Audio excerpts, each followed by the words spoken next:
आज हम प्रश्न संग्रह 5 शुरू करने वाले हैं। प्रश्न संग्रह 5 के CW का ये आपका पहला पेज है।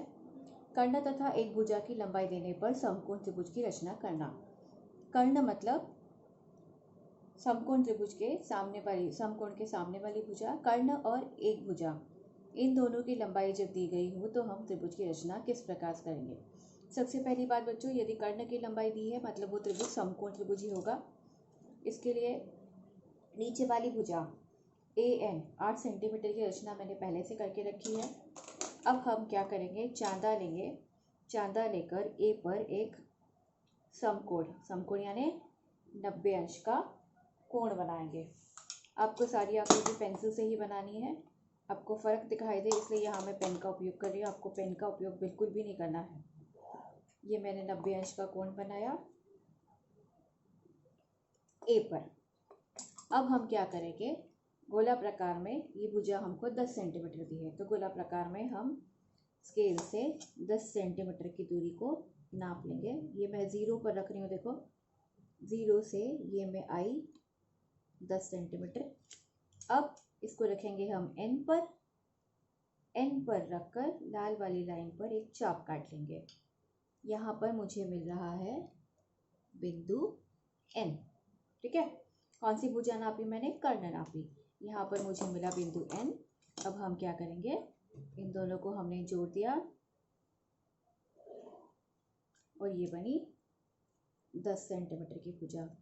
इस प्रकार मेरा त्रिभुज MAN बनकर तैयार हो गया। त्रिभुज MAN, और इसकी रचना में हमें नाप दिया गया था कर्ण का और एक भुजा का, इसलिए इसकी रचना का नाम आएगा कर्ण भुजा रचना।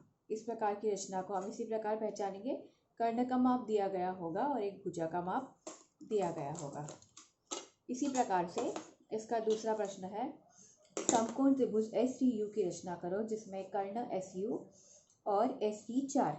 तो कर्ण SU यहाँ आएगी और ST नीचे आएगी 4 सेंटीमीटर। हम नीचे ले लेंगे TS 4 सेंटीमीटर की, T पर 90 अंश का यहाँ पर कोण बनेगा और S पर गोला प्रकार की नोक रख के U से चाप काटेंगे।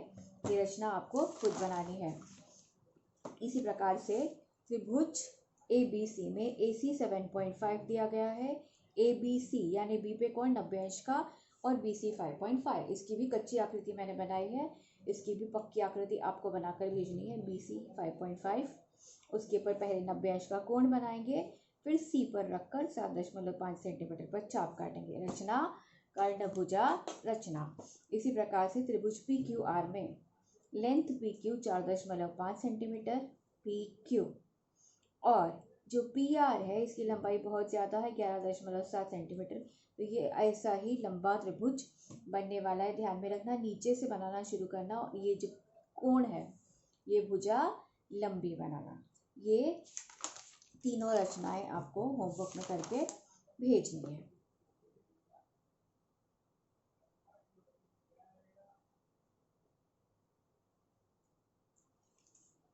आगे आपको दिया है सर्वांग समता। प्रश्न संग्रह 5 के बाद आगे हमें देखना है सर्वांग समता। तो सर्वांग समता का अर्थ क्या होता है, सबसे पहले सर्वांग समता का अर्थ होता है समान। जब दो दी गई हमारी आकृतियां समान हो तो हम कहते हैं कि सर्वांग सम है। सर्वांग समता को दर्शाने के लिए हम इस चिन्ह का उपयोग करते हैं। इस चिन्ह का हम सर्वांग समता को दर्शाने के लिए उपयोग करते हैं। इसका मतलब होता है सर्वांग सम। अब सबसे पहले इसमें दिया है रेखाखंडों की सर्वांग समता। तो बच्चों यहाँ देखो, यहाँ पे दो रेखाखंड आपको दिए हैं, रेखाखंड AB और रेखाखंड PQ। इसकी लंबाई भी 5 सेंटीमीटर है और इसकी लंबाई भी 5 सेंटीमीटर, यानी दोनों का माप समान है। रेखाखंड AB तथा रेखाखंड PQ दोनों की लंबाई 5 सेंटीमीटर है। अब हमको पता है कि यदि दो रेखाखंडों की लंबाइयाँ समान हो तो वो रेखाखंड सर्वांग सम होते हैं। अब यहाँ पर रेख AB बराबर 5 है और रेख PQ बराबर 5 है, इसलिए दोनों सर्वांग सम हैं। ठीक है, अब आगे है प्रश्न संग्रह 6। प्रश्न संग्रह 6 में देखो, नीचे आपको एक आकृति दी है। आकृति में से सर्वांग सम रेखाखंडों की जोड़ियां आपको ढूंढनी है और लिखनी है। प्रश्न संग्रह में लिखा गया है कि विभाजक का उपयोग करके आपको किताब में ही, इस पुस्तक में ही आपको इसको विभाजक का उपयोग करके इसकी दूरी को मापना है। किस प्रकार से नापेंगे, अब देखिए यहाँ मैंने जी पे रखा और एम पर गई, बराबर है। अब इस दूरी को बदले बिना मुझे ढूंढना है कि इतनी बड़ी और कौन सी है, तो मुझे कौन सी मिली, जी आर, ठीक है। ये एन जी भी बराबर है और बाकी देखो कोई छोटी बड़ी होगी इससे, ठीक है। तो मुझे जी के बराबर कौन सी, एम जी के बराबर कौन सी मिली, जी आर। तो मेरा पहला उत्तर क्या हो गया, पहला उत्तर हम लिखेंगे, यहाँ पे मुझे नीला पेन क्यों नहीं मिल रहा है, ठीक है चलो मैं हरे से लिख देती हूँ।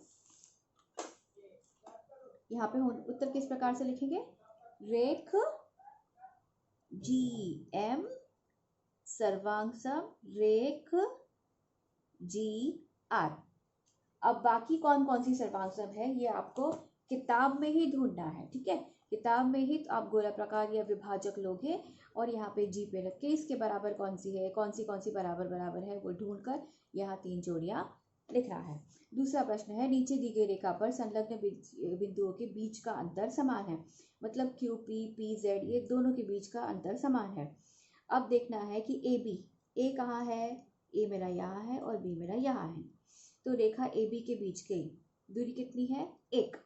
तो अब यहाँ पे सबके बीच की दूरी 1 है, इसमें से आप कुछ भी लिख सकते हो।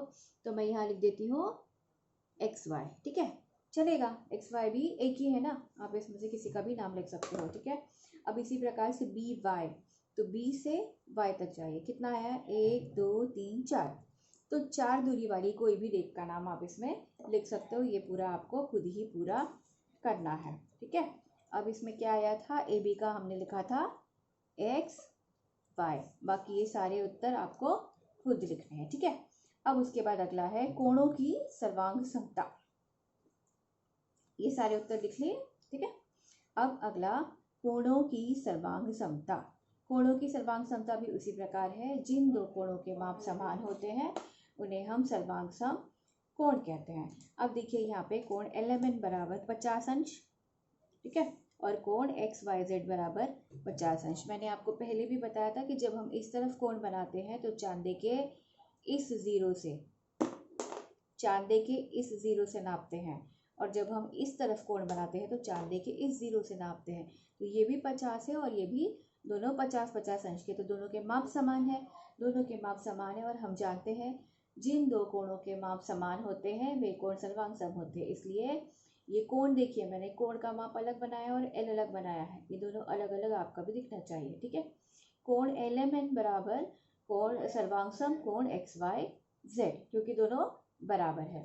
अब इस पर आधारित प्रश्न संग्रह 7, प्रश्न संग्रह 7 में नीचे कुछ कोणों की जोड़ियां दी है और उसके सर्वांग सम चिन्हों को से हमको जोड़ियां बतानी है। अब देखिए ये पहली बड़ी आकृति है AOC, AOC को यहाँ पे समद्विभाजित किया है, AOB मिला है और BOC मिला है, तो ये दोनों 45-45 होंगे क्योंकि ये इसका समद्विभाजक है।